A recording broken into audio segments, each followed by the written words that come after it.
These notes are on the structure of DNA. So right before Christmas break, we were covering vaccines and coronavirus. And then right before Christmas break, the first vaccines for COVID were approved, and both of those vaccines, both the Moderna and the Pfizer vaccine, which people in the United States are currently getting, are RNA vaccines, which is a new kind of vaccine. We haven't been using RNA vaccines for that long. So the goal here is to teach you how that vaccine works, but the story is kind of complicated. So we're going to start first with a very similar molecule to RNA, which is called DNA. And you've probably heard of DNA. DNA is the molecule that's inside the nucleus of your cells, and when your body reads your DNA, it builds proteins out of that. And those proteins make you you. The proteins that you have determine everything about, well, not everything, but most things about you, like your eye color, your hair color, how tall you are.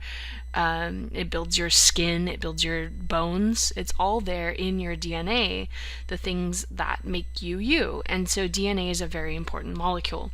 So we're going to learn in this notes section, how did we figure out what DNA was? How did this come about? How did we, because this molecule is very small. So when and how did they figure out what DNA is and what it does?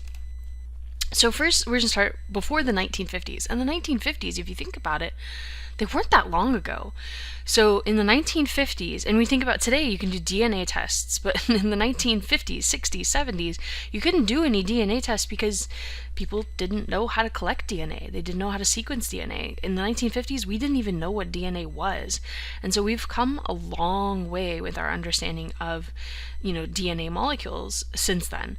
So what did we know before the 1950s? We knew that you can inherit characteristics, and those characteristics are somewhere on a gene.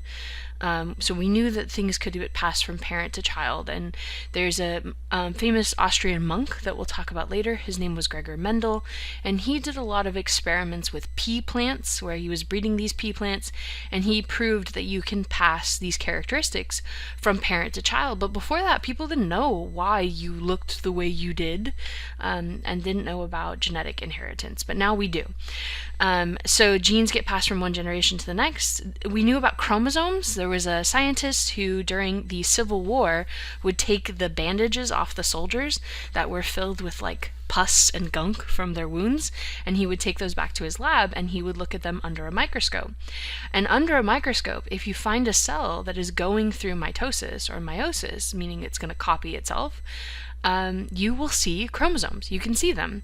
And so he saw them, he knew they were there, and they knew through a number of other experiments that that chromosome was made out of some protein and DNA. The molecule was DNA. For a long time, we didn't know what was the molecule that caused you to look the way you do, but we know that that molecule is DNA, and we knew which chemicals were in the DNA as well. So what did we not know? We didn't know the structure. If we said, hey, draw a picture of DNA, no one could do that until 1953. And now in your head, if you picture DNA, like on the first slide here, you can picture this kind of winding, twisting ladder structure. But that we didn't know until 1953. So the story starts with this woman here, Rosalind Franklin, whose name you may or may not know, and a lot of that has to do with sexism in science. And she was a scientist in the 1940s and 50s, and she was working in London in King's College, and she was working with a technique called X-ray diffraction. And so her picture of DNA that she took through X-ray diffraction is what eventually led to the discovery of the structure of DNA. So she kicked that off, she made the discovery, she made the structure, and she ultimately got no credit for the discovery of DNA. And so her images showed that the DNA actually had a spiral shape, and that allowed people to figure out where the molecules in the DNA actually were. And so this is her famous X-ray diffraction image here. Through looking at that, scientists were able to figure out what DNA looked like. Here is the person she worked with. His name is Maurice Wilkins, and he did get credit for this discovery of DNA, even though he didn't really do anything. What he did was he did X-ray diffraction studies of DNA as well, but he looked at Rosalind Franklin as someone who worked for him, because he's a man, in the 1940s.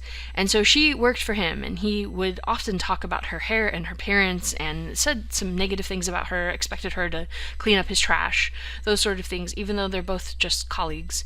But it's the 1940s. And he took her data, he took her images, and he gave them to the scientists Watson and Crick, who ultimately are credited with the discovery of DNA. He passed on her data to Watson and Crick. And so then another person who's important in here is Irwin Chargaff, and Chargaff is an American. Everyone else lives in London. He is an American, and he was investigating what is DNA made of. Through his research, they learned that there are these chemicals in DNA called adenine, thymine, guanine, and cytosine, and those will be very familiar for you. If you haven't heard them yet, you will know them very soon. So A is adenine, T is thymine, C is cytosine, and G is guanine, and C is cytosine. So what he found was A always pairs with T and G always pairs with C, because DNA, you have two halves, and the one half pairs with the other, and they're complements of each other. They're not identical to each other. So the chemical adenine hangs out with the chemical thymine, they bond together, and the chemical guanine hangs out with the chemical cytosine. And so Chargaff is the one who came up with that rule, A with T, C with G. Then that brings us to James Watson and Francis Crick, and James Watson is still alive. Francis Crick passed away in 2004, and they were working together at Cavendish and Cambridge to come up with the structure of DNA. And they used the information that was passed to them from Wilkins through Franklin, her X-ray diffraction studies, and they figured out that DNA has what we call a double helix shape. Huge discovery, because now you can draw DNA on a piece of paper and you know what it looks like. And once you know what DNA looks like, look how much we've done with DNA since 1953. We've been able to sequence it, we've been able to match it to certain people, and now we're even at the point where if you take a sample of DNA, you can, even not knowing who the person is, you can say, here's what their eye color is going to be like, here's what their hair color is, here's what race they are, and we can tell where your ancestors are in the world from your DNA. We can tell whether you can roll your tongue or not looking at your DNA. We can tell whether you can taste certain bitter foods or not, just looking at your DNA. So we've done amazing things, and in the next 20 years, we're going to do even more impressive things with DNA. So understanding the structure has really opened up a lot of opportunities for scientists. And now we're at the point where maybe we can even edit your DNA. So if you have a disease that's in your DNA, that we can maybe cut that out and you would no longer have that disease anymore. So Watson, Crick, and Wilkins, they all got the Nobel Prize for the discovery of DNA. Rosalind Franklin did not get the Nobel Prize, even though it was her picture who led to the discovery of the double helix. But the reason why that was is she was dead at the time. Rosalind Franklin died of cancer before the Nobel Prize was awarded in 1962, and they don't give Nobel Prizes to dead people. So even though her contributions to the discovery of DNA were huge, she did not get the Nobel Prize for the discovery of the structure of DNA. The discovery of the structure of DNA was one of the most important scientific achievements in the last century, in human history, in fact. The now famous double helix is almost synonymous with Watson and Crick, two of the scientists who won the Nobel Prize for figuring it out. But there's another name you may know too, Rosalind Franklin. You may have heard that her data supported Watson and Crick's brilliant idea, or that she was a plain-dressing, belligerent scientist, which is how Watson actually described her in The Double Helix. But thanks to Franklin's biographers, who investigated her life and interviewed many people close to her, we now know that that account is far from true, and her scientific contributions have been vastly underplayed. Let's hear the real story. Rosalind Elsie Franklin was born in London in 1920. She wanted to be a scientist ever since she was a teenager, which wasn't a common or easy career path for girls at that time. But she excelled at science anyway. She won a scholarship to Cambridge to study chemistry, where she earned her PhD. And she later conducted research on the structure of coal that led to better gas masks for the British during World War II. In 1951, she joined King's College to use X-ray techniques to study the structure of DNA, then one of the hottest topics in science. Franklin upgraded the X-ray lab and got to work, shining high-energy X-rays on tiny, wet crystals of DNA. But the academic culture at the time wasn't very friendly to women, and Franklin was isolated from her colleagues. She clashed with Maurice Wilkins, a lab mate who assumed Franklin had been hired as his assistant. But Franklin kept working, and in 1952, she obtained Photo 51, the most famous X-ray image of DNA. Just getting the image took 100 hours. The calculations necessary to analyze it would take a year. Meanwhile, the American biologist James Watson and the British physicist Francis Crick were also working on finding DNA's structure. Without Franklin's knowledge, Wilkins took Photo 51 and showed it to Watson and Crick. Instead of calculating the exact position of every atom, they did a quick analysis of Franklin's data and used that to build a few potential structures. Eventually, they arrived at the right one. DNA is made of two helicoidal strands, one opposite the other, with bases at the center like rungs of a ladder. Watson and Crick published their model in April 1953. Meanwhile, Franklin had finished her calculations, come to the same conclusion, and submitted her own manuscript. The journal published the manuscripts together, but put Franklin's last, making it look like her experiments just confirmed Watson and Crick's breakthrough, instead of inspiring it. But Franklin had already stopped working on DNA and died of cancer in 1958, never knowing that Watson and Crick had seen her photographs. Watson, Crick, and Wilkins won the Nobel Prize in 1962 for their work on DNA. It's often said that Franklin would have been recognized by a Nobel Prize if only they could be awarded posthumously. And in fact, it's possible she could have won twice. Her work on the structure of viruses led to a Nobel for a colleague in 1982. It's time to tell the story of a brave woman who fought sexism in science and whose work revolutionized medicine, biology, and agriculture.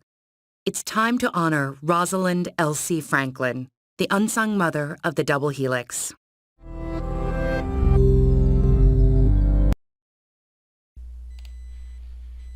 All right, so now you know the real story of Rosalind Franklin and her contribution to the discovery of DNA. Something else that you should know is James Watson and Francis Crick, they get pretty much all of the praise for the discovery of DNA, and most people have heard of them, but not Rosalind Franklin. But another thing that's important is Watson. James Watson is a racist.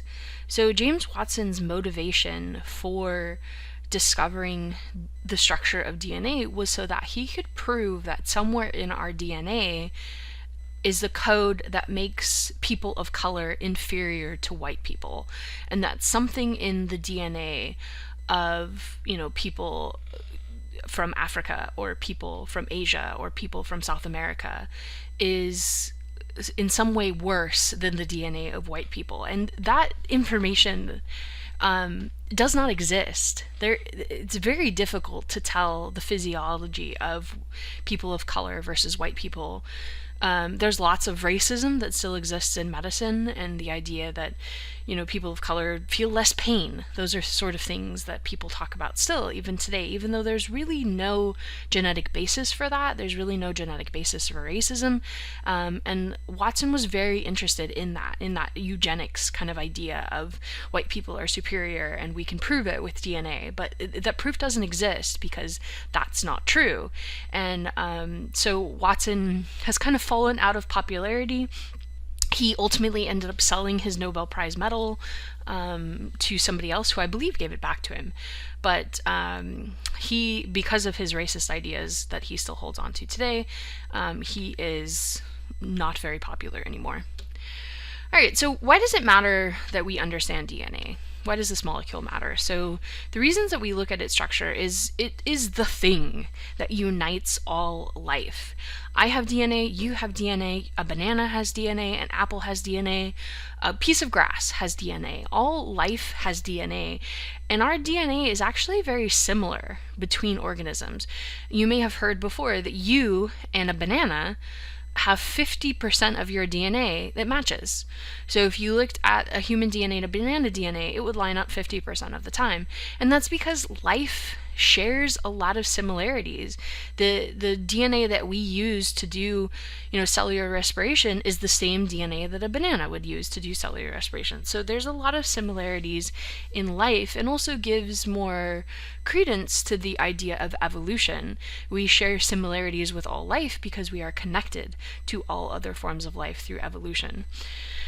There are medical benefits. If you are one of the humans who inherited a genetic disease or disorder, studying DNA and learning how to edit DNA, which is something we are doing right now in some ways, particularly with cancer, can save your life. They can change your life. There are people who are not having children right now because they have somewhere in their family a genetic disease or disorder that they do not want to pass on, one like cystic fibrosis. So there are people who their DNA holds them back from living parts of their life because of, maybe they have a genetic disease or they might pass one on.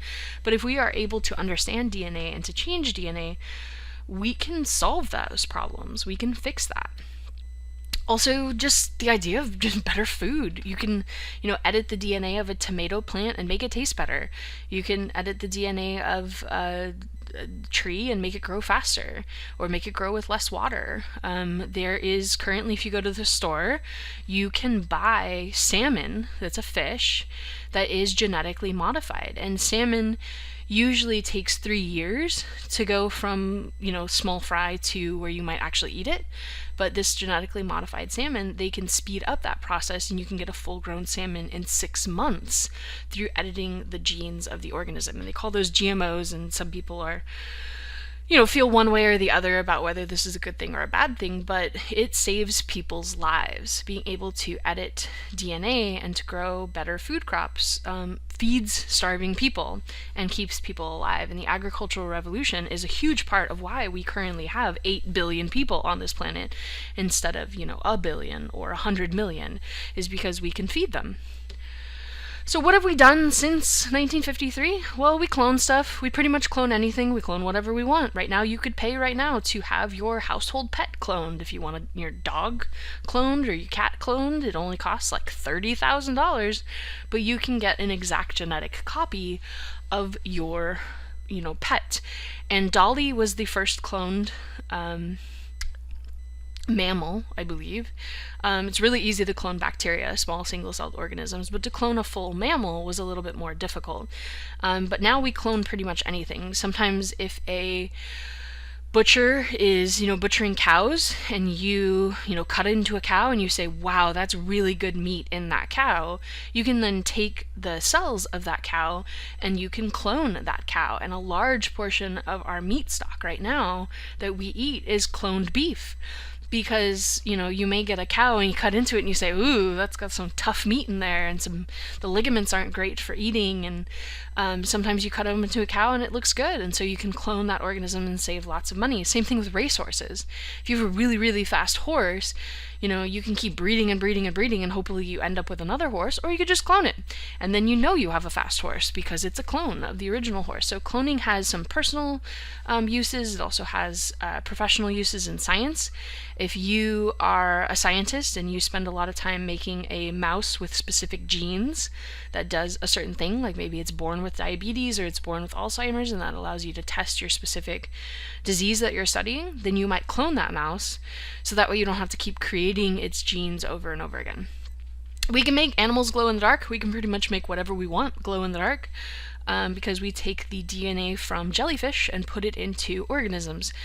And so you can go to the pet store right now and you can buy glowfish, and they glow in the dark. They're fish that have a genetically introduced DNA from a jellyfish, and they glow. One of the reasons we make animals glow, it's not just for pets, but if you're a research scientist and you have this expensive line of mice that you've made that have certain genes, you want to be able to keep track of them and make sure you don't mix them up with other mice. And so sometimes you'll add the glowing protein into the mice so that way you can tell which mice have the special genes and which mice don't. I used to work in a research lab with mice, and this was my job, was to take care of what's called the vivarium, which is where they keep all their animals for research. And so when you turn off the lights, like, you'd see half your mice are like glowing green and the other half aren't. So it's very easy to tell the difference between the organisms.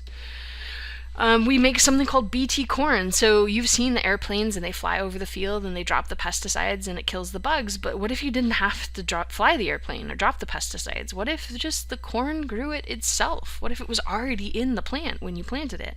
And so that's something we can do through editing DNA. We made cows. All the cows that you see today, they fart less.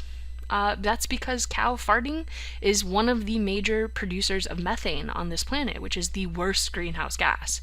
And so if we can make cows fart less, then we can make cows that contribute to climate change less. And so that's been an important discovery. Same thing with sheep. We edit other ruminants as well, and that makes them produce less methane.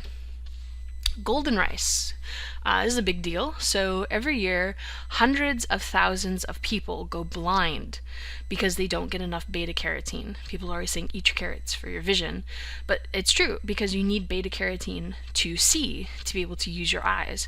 And a number of people, particularly in Asian countries where you're eating mostly just regular old rice, there's not a lot of vitamins in there. And so a lot of people who most of their diet is rice, they go blind without a supplement of other fruits and vegetables. And so one of the things that they've been able to introduce in Asian countries is golden rice. And you can see there that it's yellow. And the reason it's yellow is that it has beta carotene. And that is preventing people from going blind through lack of vitamins. A banana vaccine. So if you can grow a banana and you can make it grow a vaccine inside of it, it makes it grow a protein that your immune system responds to, then you can take that banana and you can go into villages where they don't have refrigeration, and they may not have clean needles, and they may not have sanitization, where it would be dangerous to inject someone with a vaccine because you might give them an infection. And instead, you just have the people eat a vaccine in a banana, and then they're protected from the disease. And so that's something that we've been able to do because we can edit DNA as well. And this is just like a small portion of some of the amazing stuff that we're able to do now that we understand the structure of DNA. So DNA is often called the blueprint of life. In simple terms, it is your instructions for making proteins. DNA makes proteins, it is the instructions. DNA isn't, making these things. DNA is the code. Proteins then build your cells, they build your organs, they build your blood, they build your skin, they build your enzymes. The proteins make you look like you. So, genes are basic units of heredity. They get passed from parent to offspring. Our genes are on our chromosomes, and chromosomes are made up of a chemical called DNA. And DNA stands for deoxyribonucleic acid. DNA is actually in two places in your body. You have the good old-fashioned DNA in your nucleus that came from your mom and your dad, but you also have mitochondrial DNA in your mitochondria. And its mitochondrial DNA only comes from your mom. So mitochondrial DNA remains unchanged through the lineage of your mother. So your mitochondrial DNA is identical to your mother's, and it is identical to your sister's, and it is identical to your grandmother's on your mother's side, and so on and so forth. And so mitochondrial DNA does not change, and it remains identical through our matriarchal side. So through your mom, back through all your female ancestors on that side, you have identical DNA to all of them because mitochondrial DNA never gets recombined. Your DNA in your nucleus came from both of your parents, so it's a little bit of each parent, and it's a random assortment, which is why if you have siblings, you don't look identical to them, even though you both have the same parents. You have a random assortment of your parents' DNA, and so you may look a lot like your siblings, or you may look very little like your siblings. It just depends on the random parts you got. And we'll talk about that later. It's genetics. So what does the DNA molecule look like? It's a really, really long polymer. The basic shape of your DNA is a twisted ladder or zipper, and it's called the double helix. So this is the structure that Watson and Crick discovered here. And so what's it made out of? So the backbone or the sides of the molecule, you have phosphates. Those are the little circles that are yellow. And then you have deoxyribose sugar. The backbone of your DNA is made out of sugar. And that's where the name comes from as well. Deoxyribo, that's the name of the sugar. And the nucleic acid are the things that run down the center of your DNA. The teeth, the latter, those are your nitrogenous bases. Those are also called nucleic acids. So this is where the deoxyribonucleic acid comes from the sugar and the bases. DNA, again, is a polymer. A polymer is just a molecule made of repeating pieces over and over and over again. And the repeating piece in DNA is the nucleotide, where you have the phosphate, you have the sugar, and then you have a base. And then phosphate, sugar, base, over and over again, millions of times. One strand of DNA is a polymer of repeating nucleotides, phosphate, sugar, base, those are your nucleotides. And one strand of DNA has millions of these nucleotides, so lots and lots. And a lot of your DNA doesn't even do anything. The vast majority of your DNA is junk. It doesn't code for any proteins at all. It's something just passed on to you through generations, but most of your DNA is actually non-coding. There's only small sections of your DNA that actually code for proteins. You have 4 nitrogenous bases. These are the ones that Chargaff is famous for discovering and their pair group. So you have cytosine, which is C, thymine, which is T, adenine, which is A, and then guanine, which is G. And so these are the ones where A pairs with T and C pairs with G. So 2 kinds of bases in your DNA. Here, there are single ring bases. You can see here this has a single ring of carbon and nitrogen. Those are called your pyrimidines. And then sometimes you have a double ring of bases. These are your purines.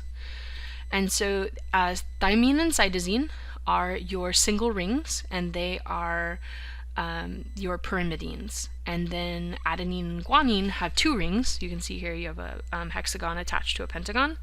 And so they have 2 rings, and so they are adenine and guanine, and they are purines. You have 2-stranded DNA, fits together a little bit like a zipper. The teeth are the nitrogenous bases, but here in between them, in this gap, what is holding them together? So why does one half of your DNA actually stick to the other half of your DNA? What is in between there? And the answer is hydrogen bonds. So your DNA is attracted to the other side of your DNA through hydrogen bonds.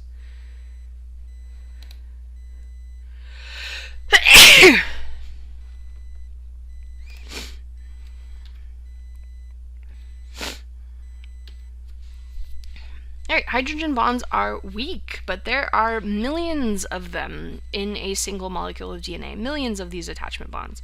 So this O is attached to this N through hydrogens in here. And hydrogens attach here, and hydrogens attach here. When you're doing organic molecules like this, you don't ever draw in the H's, but there are hydrogens around here as well. So this bond would be a hydrogen here and a hydrogen there, and they're touching each other. The bonds between cytosine and guanine are shown here with dotted lines. So this is cytosine and guanine, and they are bonded together with hydrogen bonds, because C always goes with G. So Chargaff's rule I talked about earlier, A and T always go together, adenine and thymine, and cytosine and guanine always go together. So what does DNA look like? Well, if you think about a computer code, it's really just 1s and 0s in the right order that tells your computer what to do. Your DNA is the same thing. It's just A, T, C's, and G's in the order that it's supposed to do, and then your body is able to read that and build something out of it. But if you looked at your DNA code, it would just be a bunch of A, T, C's, and G's listed in a row millions and millions of times. So DNA versus RNA. Remember, the COVID vaccines that they're giving people, they are RNA vaccines, and RNA and DNA are very similar to each other. But the difference is RNA is only a single strand. So this right here is DNA. It's got the double helix, double strand, but this is RNA here, and it has a single strand. RNA has a different kind of sugar along the backbone here. It has ribose instead of deoxyribose, so the sugar is a little bit different. Also, one of the bases has changed. So over here, you have uracil, a U, instead of thymine, a T. So the thymine is taken out and it's replaced with uracil. But adenine, guanine, and cytosine are the same. The only difference is uracil is different. And then RNA stands for ribonucleic acid. So RNA is DNA, it's just single-stranded with a different base and a different sugar. So your DNA. Each of your cells has 2 meters of DNA. That's about 6 feet of DNA. And the average human has 75 trillion cells in their body. So if you took your 2 meters times 75 trillion cells and you stretched all of your DNA out, you could go from the Earth to the Sun 400 times. So that's just your body, not all the humans, your body. Very, very long molecule. But very, very thin molecule. So 0.0000002 meters. Tiny, tiny, skinny molecule, but very long. And your DNA gets coiled together in each of your cells. And that's how it's able to fit in there, because it's so skinny, but it's really long, and you squeeze it together into chromosomes. And there is a rotating molecule of DNA.